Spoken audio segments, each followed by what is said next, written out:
Personally, I love the arts, always have. I think especially in our children all the way to our seniors, it's a way to bring joy, to remember our humanity, especially in these challenging times. And supporting the arts really is the heart and soul of our community, our people, and our ability to express ourselves.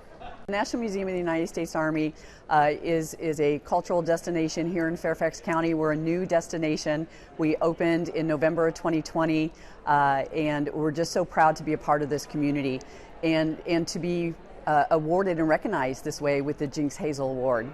We have an abundance of art forms throughout the museum, including the architecture of the structure itself, and then the art and artifacts that are in the museum. Our soldiers of all eras have been artists, and we portray that in the museum. We bring that to this community and also to our national and international visitors. We're just very proud of that.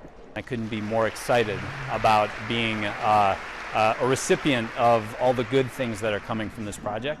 I plan on bringing my family here pretty regularly. And that's really exciting as an architect to have that kind of ownership and that role in something that I'm going to be able to take advantage of for years to come. The arts are here for the people, the audience, our community. So please, if you haven't yet this year, go out and support one of our arts organizations. The music, theater, visual arts are here everywhere in Fairfax.